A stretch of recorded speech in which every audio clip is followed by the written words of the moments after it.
시편 120편 1, 2절입니다. 시인은 환난을 당해 하나님께 기도했고 그 결과 하나님으로부터 응답을 받았노라고 간증합니다. 시인이 환난 중에 하나님께 부르짖었다는 것은 여호와 하나님을 깊이 신뢰했고 하나님이 공경에 처한 자신을 긍휼히 여길 뿐이며 공경에서 건질 능력자로 확신했음을 암시합니다. 이런 시인의 소망과 기대의 부르짖음에 하나님은 응답하셨습니다. 이로써 하나님의 능력과 긍휼이 암시적으로 드러납니다. 하나님의 응답을 선언한 시인은 자신이 기도했던 내용이 거짓말과 속임수를 일삼는 자들로부터의 구원과 보호였음을 밝힙니다. 2절에서도 시인이 여호와여라고 하나님을 먼저 부른 것을 보면 시인이 하나님을 얼마나 신뢰하고 있는지 알 수 있죠. 시인은 현재 이방인의 땅에 거주하고 있는 듯하고 고국으로 곧 돌아갈 계획이나 가능성은 암시되지 않았습니다. 시인이 어느 곳에 와 있든지 그곳은 예루살렘과 먼 곳이며 거짓의 입술과 속이는 혀를 가진 자들이 가득한 곳입니다. 시인을 속이는 자들은 동족인 이스라엘인일 수도 있겠지만 5절로 7절에서 시인이 이방 땅에 사는 처지를 한탄한 것을 고려하면 그들은 이방인일 가능성이 큽니다. 이들의 악행은 시인의 목숨마저 위태롭게 만들었고 시인은 이에 하나님께 자기 영혼을 구해달라고 간청했던 것이죠. 3, 4절입니다. 시인은 자기 생명을 위협했던 원수들의 속이는 혀에게 묻고 답합니다. 무엇을 네게 줄까와 무엇을 네게 더할까 라는 질문 자체는 질문자가 상대에게 상이나 선물 등 호의를 베풀려는 의도에서 나오기 마련입니다. 여기서 이 질문은 시인이 속이는 혀에게 상을 주려는 것이 아니라 적합한 처벌이 무엇인지를 가늠하는 물음입니다. 대답을 요구하는 것이 아니라 시인 자신이 직접 대답하려고 하는 질문이죠. 시인은 거짓과 속임수를 내는 혀에게 내릴 형벌이 장사의 날카로운 화살과 로뎀나무 숯불이라고 말합니다. 원수를 무찌르기 위해 용사가 날카로운 화살들을 날리듯이 거짓말만 내는 혀에 이 화살을 날려 거짓말을 없애야 합니다. 잘 꺼지지 않는 로뎀나무 숯들로 그 혀를 태워 속임과 거짓의 뿌리를 뽑아야 합니다. 잠언에서 언급하듯 거짓말하는 교만한 입술은 하나님의 미움을 받으며 매를 자청하기 마련이죠. 8장 13절, 12장 22절, 14장 3절 보세요. 또한 거짓말과 속임수는 방망이, 칼, 뾰족한 화살, 맹렬한 불 등으로 비유되므로 거짓과 속임수를 쓰는 자들은 자기들이 하던 말과 속임수로 멸망할 것을 암시한다고 볼 수 있습니다. 5절로 7절입니다. 시인은 거친 이방 땅에서 이방인으로 거주한 지 오래되었음에도 아직 고국으로 돌아가지 못함을 한탄합니다. 시인이 거주지로 언급한 메색은 흑해와 카스피해 사이의 소아시아 지역으로 알려졌고 게달의 장막은 아라비아 광야의 유목민 지역으로 알려져 서로 지리상 동떨어진 곳이죠. 그런 두 지역을 시인이 자신의 거주지로 언급한 것은 그가 실제로 그곳에 거주해서라기보다는 자신의 거주지가 두 지역과 마찬가지로 예루살렘에서 먼 곳이며 호전적이고 악의적인 야만인들의 지역임을 나타내는 것으로 볼 수 있습니다. 6, 7절에 두 번 언급된 화평, 샬롬은 이중적 의미가 있습니다. 시인은 이 단어를 써서 말 그대로 평화나 평안을 의미함과 동시에 화평의 도시 또는 터로 알려진 예루살렘을 염두에 두고 있습니다. 시인 주변에 있는 이방인들은 화평을 미워하고 싸움을 일삼는 자들이면서 예루살렘에 대해 적대적인 자들임을 암시하죠. 반면 시인은 자신을 화평이라고 표현할 만큼 정직과 공의와 사랑을 추구하는 자입니다. 주변인들은 시인이 평화적으로 말을 하려 해도 그것을 싸움의 기회로 삼아 시비를 걸어옵니다. 그럴수록 시인은 화평의 도시인 예루살렘이 애타게 그립기만 합니다. 121편 1, 2절입니다.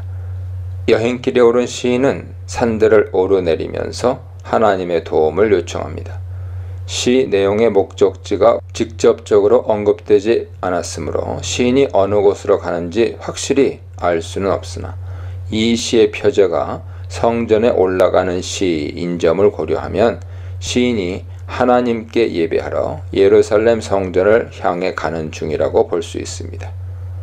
예루살렘은 유다 산지의 골짜기 가운데 솟아있는 구릉이므로 시인은 여러 산을 지나며 형세가 가파르거나 거친 곳을 통과해야 하는 위험과 강도의 물이나 사나운 야생 동물을 만날 위험 등을 감수해야 합니다. 시인이 눈을 들어 산들을 둘러보며 위험과 두려움을 생각할 때 그의 도움이 어디로부터 올지 자문합니다. 이 질문의 시인은 그의 도움이 하늘과 땅을 창조하신 여호와로부터 오리라 스스로 대답합니다. 시인의 자문자답은 그로 하여금 순간순간 들려오는 두려운 마음과 걱정을 떨쳐내고 창조주인 능력의 하나님이 친히 자기를 도우실 것이라는 확신을 갖게 합니다. 이 담대한 마음으로 목적지를 향해 여정을 지속할 수 있습니다. 3절로 6절입니다.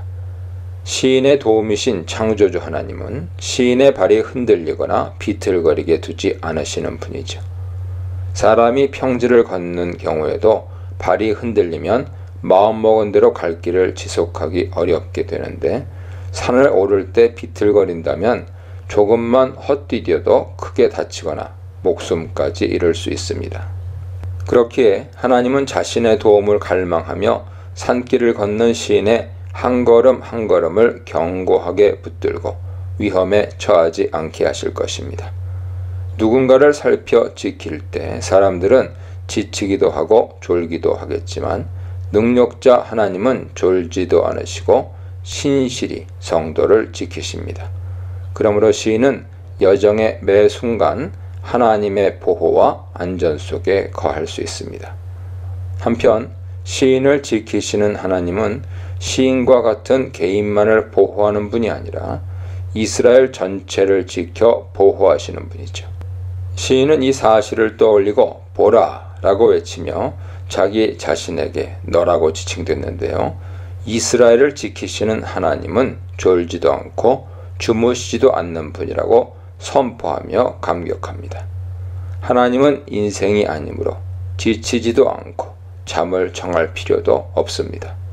고대 사람들은 신들도 잠을 자며 자는 동안 그들을 섬기는 자들에게 반응하지 않는다고 생각했습니다. 열왕기상 18장 27절 보세요. 하나님은 바알이나 다른 어떤 신과도 결코 비교될 수 없는 우주의 창조주인 전능자시며 그를 섬기는 자에게 성실한 사랑의 관심을 쏟는 분입니다. 하나님은 또한 밤낮으로 시인 오른쪽에 그늘이 되십니다. 하나님이 시인의 오른쪽에 있다는 말은 시인에게 호의나 도움을 베푸신다는 의미죠. 하나님의 날개 그늘로도 표현되는 하나님의 그늘 또한 하나님이 시인에게 보호자와 안식처가 되신다는 말입니다. 시인이 목적지를 향해 밤낮으로 산길을 오르내릴 때 하나님은 내리쬐는 뜨거운 햇볕으로 인해 시인이 탈수되거나 탈진하지 않게 하시고 일사병에 걸리지 않게 보호하시며 밤의 추위나 어둠 속에서도 그가 안심하면서 가거나 잠잘 수 있게 보호하십니다. 7, 8절입니다. 현재 시인에 대한 하나님의 살피심과 보호는 미래에도 일어날 축복의 약속으로 이어집니다. 하나님은 시인과 그 영혼을 모든 환난으로부터 지키실 것입니다. 하나님 보호의 영역은 시인의 나가고 들어오는 행동, 즉 이번 여정 동안에 일어나는 모든 일에 미칠 것이며 그의 일상생활에도 세세히 임할 것입니다. 고난 속에서도 씨를 뿌리며 하나님을 바라보면서 하나님을 그늘로 삼아서 사는 신앙에 대해 묵상해 보시기 바랍니다. 시편 122편입니다. 1, 2절. 시인은 여호와의 집에 가자는 다른 이들의 제안에 기쁨이 넘쳤던 일을 회상합니다. 여호와의 집은 예루살렘에 있는 하나님의 성전을 가리키죠. 예루살렘에 가는 길 또는 성전에 가는 길을 언급할 때 올라가다 라는 표현이 나오는데, 이는 예루살렘의 지형적 특성을 문자 그대로 표현한 것입니다. 예루살렘이 골짜기 사이에 솟은 구릉, 해발 한 780m 정도인데요. 구릉에 위치했기 때문이죠. 성전을 향한 여정이 고되고 힘든 길이라는 것을 알지만 하나님의 임재와 예배에 대한 기대에 부풀어 기쁨을 감출 수 없었습니다. 마침내 시인은 예루살렘 성문에 도착했습니다. 함께 온 무리와 성문 안에 발을 내딛고 서자 시인은 예루살렘에 왔음을 실감하며 감격합니다.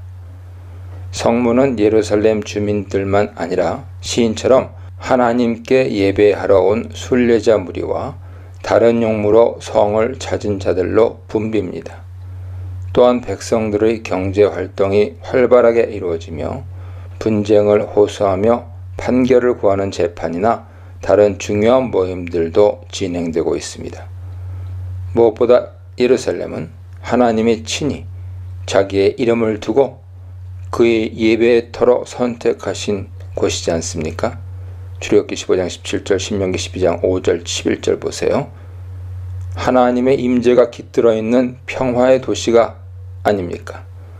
하나님을 섬기는 그의 백성이 오가는 소망하는 장소가 아닙니까? 시인의 마음은 그만큼 기쁨과 감동에 차 있습니다. 3절 5절입니다. 눈앞에 펼쳐진 예루살렘 성을 둘러보니 시인의 입에서는 찬양이 절로 나옵니다.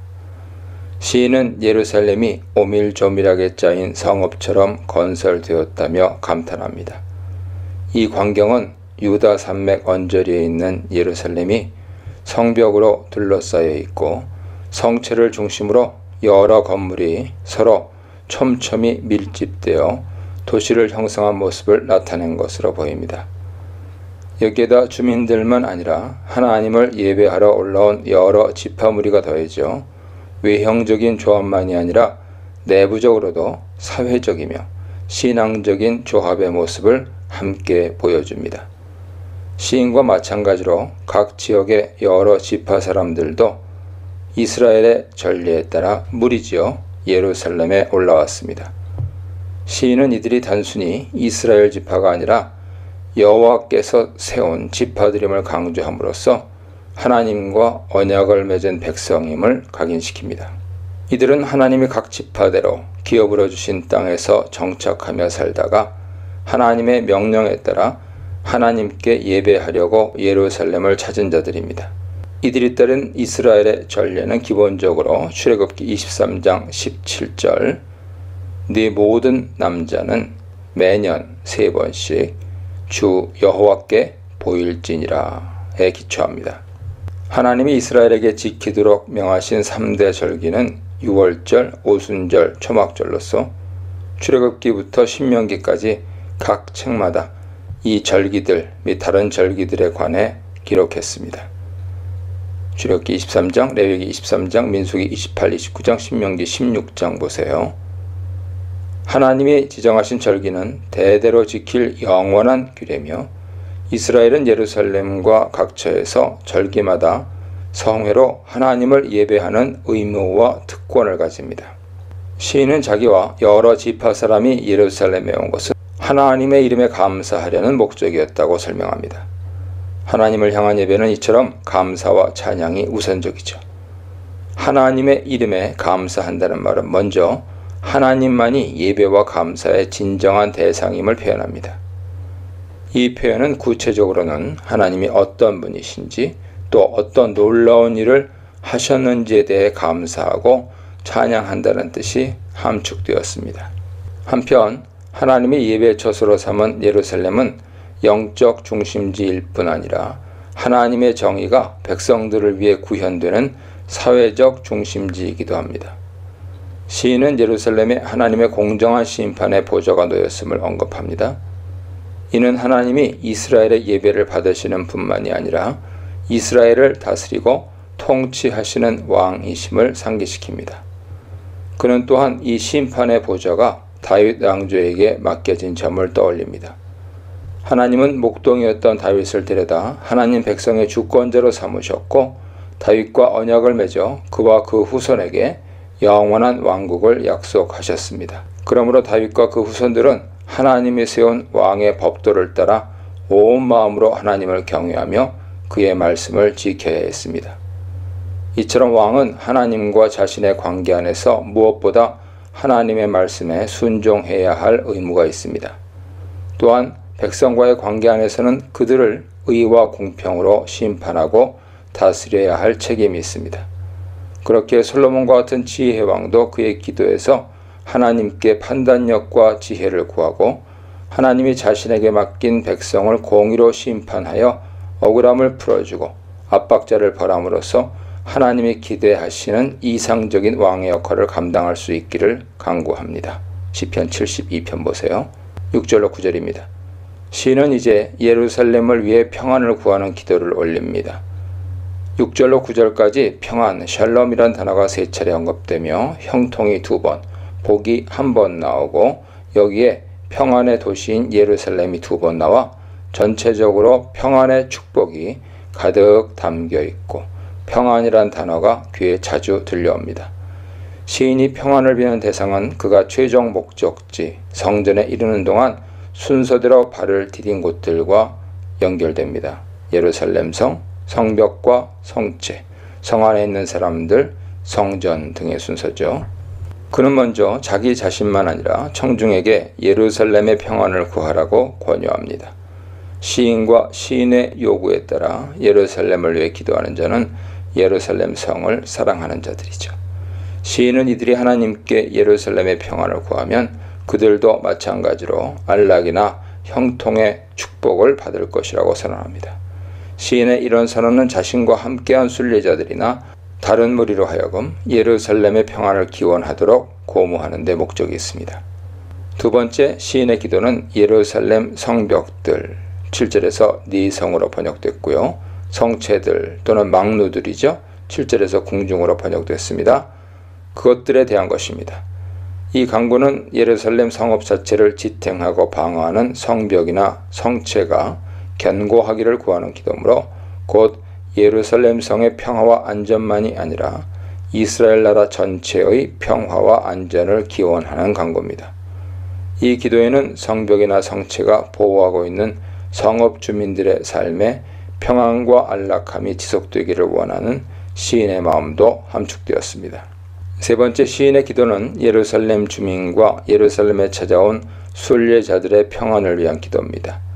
시인의 동행만이 아니라 시인과 함께한 자들이 예루살렘에 살든지 순례를 왔든지 간에 모두 시인의 형제이자 친구입니다. 그들은 하나님을 주로 섬기는 공동체라는 의미죠. 또한 그들이 서로 다른 지파의 무리라 하더라도 모두 하나님이 선택하신 한 나라, 한 백성이란 의미입니다. 마침내 시인의 기도는 그의 순례길의 목적지인 하나님의 성전을 위한 간구로 마무리됩니다. 여호와의 집에 가기를 기뻐했던 시인은 이제 그곳에 도착하여 하나님의 임재 안에서 성전과 예루살렘의 평안을 간구합니다. 시인은 성전을 여호와 우리 하나님의 집으로 부르는데 이는 그와 그곳에 함께한 여러 무리가 다 하나님을 왕으로 섬기는 하나님의 언약 백성임을 다시금 상기시킵니다. 9절 마지막에 너 예루살렘을 위하여 복을 구하리로다 에서 복은 보통 선으로 번역되는 톱으로서 형통, 안녕 등의 뜻입니다. 시인은 하나님의 집을 중심으로 서 있는 예루살렘에 하나님의 선이 평안과 더불어 임하기를 기원합니다. 임재의 도시, 안전한 피난처, 평화의 도시에 대해 묵상해 보시기 바랍니다. 1, 2절입니다. 시편 120편부터 134편의 15편의 시는 성전에 올라가는 노래라는 공통 제목이 나와 한 단락을 이룹니다. 122편에서는 시인이 예루살렘을 선두로 하여 도성 주민들, 순례자들, 성전의 평안함과 형통함을 구했다면 123편의 시인은 하나님의 은혜와 도움을 간청하는 기도를 드리고 있어 서로 하나님께 기도 드린다는 점에서 연결점을 찾아볼 수 있습니다. 오늘 본문인 123편에서 시인과 그와 함께한 청중은 하나님을 간절히 찾고 있습니다. 이들이 하나님을 간절히 찾는 모습은 그들의 눈들을 통해 묘사됩니다. 먼저 시인은 내가 눈을 들어 주께 향하나이다 라고 말합니다. 원문에 따르면 이 문장의 첫 마디는 당신께, 주께로 번역됐죠. 당신께로서 시인의 눈이 향하는 대상을 강조합니다. 시인은 이 대상을 향해 그의 두 눈을 들어 올립니다. 눈을 들어 올리는 동작은 고개를 들어 자신의 시선을 한 곳을 향해 고정하는 행동이죠. 이런 행동은 단순히 어떤 대상을 보기 위한 동작일 수 있으나 여기서는 그 대상을 신뢰하여 집중하면서 그에게 보호나 도움을 간청하는 의미가 들어 있습니다. 이는 하나님께 자신의 영혼을 들다, 보통 영혼이 우러러보다로 번역되는데요. 하나님께 자신의 영혼을 들다라는 표현과도 유사하다고 볼 수 있습니다. 시편 25편 1절, 86편 4절, 143편 88절 참조하세요. 시인은 이런 물리적인 동작을 실제로 취했을 수도 있고 적어도 묘사를 통해 시인이 그 대상을 간절히 바라고 있음을 나타내고 있습니다. 시인의 두 눈이 고정된 당신의 정체는 하늘에 계신 주이십니다. 이 어구를 직역하면 하늘에 앉으신 분 또는 하늘에 거주하시는 분이죠. 하늘에 앉으신 분의 경우는 왕으로서 하늘 보좌에 좌정하신 하나님을 표현합니다. 시편 11편 4절에서도 하나님의 왕좌가 하늘에 있다는 구체적 설명을 제시하며 시편 9편 5절에서는 보좌에 앉아 세상을 심판하시는 하나님을 묘사합니다. 미가야나 이사야 선지자 등은 하늘의 왕좌에 앉으신 하나님을 보았다고 증언했죠. 열왕기상 22장 19절, 이사야 6장 1절 보세요. 특히 다니엘은 그 왕좌가 불꽃이며 그 바퀴가 불이라고 말합니다. 다니엘서 7장 9절 참조하세요. 사도 요한은 무지개가 둘린 보좌에 앉으신 하나님, 요한계시록 4장 3절이고요. 크고 흰 보좌에 앉으신 심판자 하나님, 요한계시록 20장 11절입니다. 하나님을 소개했습니다. 이제 하늘에 계신 주를 하늘에 거주하시는 분으로 읽는 경우에는 땅을 거주자로 삼은 인간과 대조적인 면이 부각되어 하나님의 신성이 강조된다고 볼 수 있습니다. 이처럼 하늘에 계신 주는 하나님의 왕권과 그에 따른 신적 능력을 드러내는 표현입니다.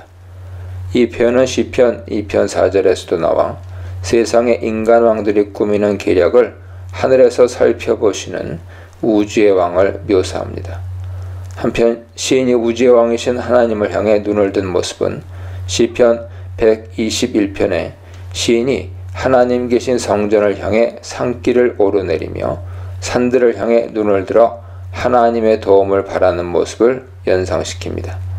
121편의 시인은 자기를 둘러싼 산들을 둘러보며 간접적으로 하나님을 찾는 반면 123편의 시인은 현재 어디 있는지는 모르나 하늘에 그의 눈을 향함으로써 직접적으로 하나님을 찾고 있습니다. 이제 두 번째로 시인의 눈만이 아니라 시인과 함께한 무리의 눈들도 하나님께 고정되었습니다. 원문에서는 2절의 맨 앞에 보소서란 뜻의 감탄사가 나와 시인이 하나님의 이목을 자기와 자기 무리에게 집중시킴을 알 수 있습니다.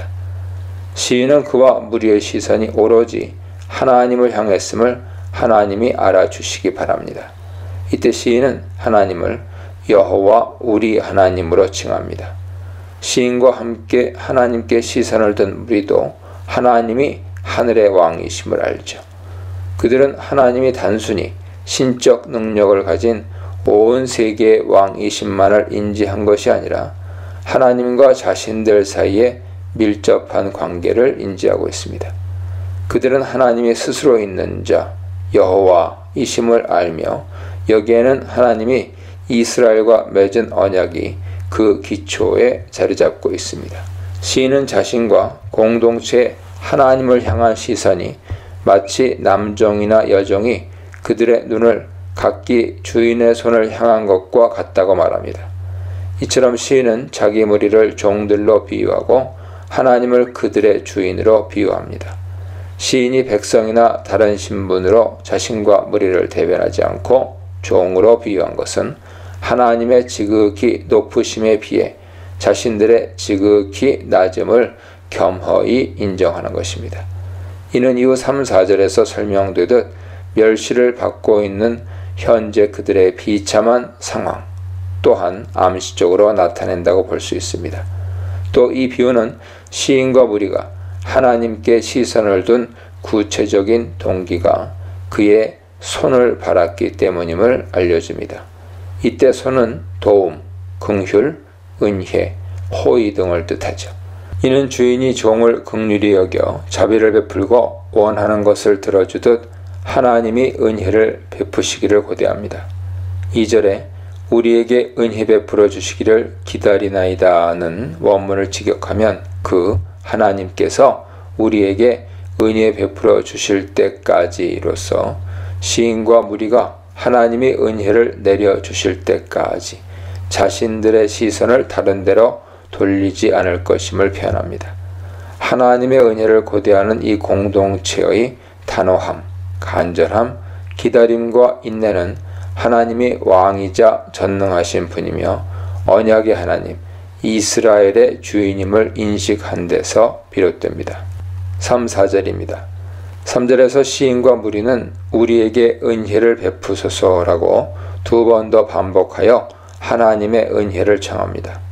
시인과 무리는 그들이 의지하고 은혜를 간구할 대상을 제대로 찾았습니다. 이 능력의 왕이자 주인이신 하나님은 긍휼과 은혜가 풍성한 사랑의 하나님이시므로 그들에게 은혜를 주실 것입니다. 출애굽기 34장 6절 보세요. 또한 이스라엘을 자기의 백성으로 삼으신 하나님이시므로 그의 백성과 함께하여 그들을 돌보실 것입니다. 출애굽기 19장 5절이야 예레미야 11장 4절 30장 22절 보세요. 이제 3절 후반부에서 4절까지 시인과 그의 무리가 왜 하나님의 은혜를 더 간절히 간구하는지 그 이유가 밝혀집니다. 그들은 원수들로부터 극심한 멸시를 받고 있습니다. 3, 4절에 멸시가 2번, 조소가 1번, 총 3번 나와 멸시받고 있는 이들의 상황을 극대화합니다. 특히 3절과 4절 마지막 부분에 반복되는 멸시가 우리에게 넘치나이다 라는 말은 문자적으로 우리가 멸시로 심히 배불렀나이다 라는 뜻입니다. 음식과 음료로 배를 채워 흡족함을 누려야 하는데 이 하나님의 백성들은 지금 조롱으로 배가 꽉 차 고통스럽다는 의미입니다. 이 비유는 육신적인 배부름의 고통으로 끝나지 않습니다. 4절에서는 그들의 영혼이 조소와 멸시로 가득 찼다고 묘사함으로써 그들이 영적으로 정신적으로 지독한 복통 속에 있음을 호소합니다. 이때 시인과 그 무리를 경멸하고 조롱하는 원수들은 안일한 자들이며 교만한 자들로 설명되었습니다. 그들이 구체적으로 누구인지는 알 수 없으나 이들은 걱정 없이 안락한 삶을 살며 그런 삶이 다 자신들이 이룬 성과라고 여기는 교만한 자들이죠.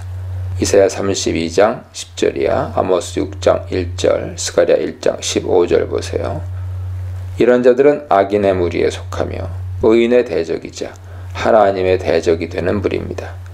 시인이 독자에게 강조하고 싶어하는 점은 이들의 정체보다는 이런 자들에게 강도 높은 조롱과 업신여김을 받고 있는 현 공동체의 상황입니다. 이 시편은 이와 같이 시인의 공동체가 당하고 있는 고통에 대해 하나님께 호소하는 것으로 끝나 독자에게 긴장감을 줍니다. 탄식과 간구가 들어있는 대부분의 시편은 보통 탄식과 간구로 끝나지 않고 감사, 찬양 또는 하나님의 응답에 대한 소망과 확신으로 전환하여 끝나기 때문이죠.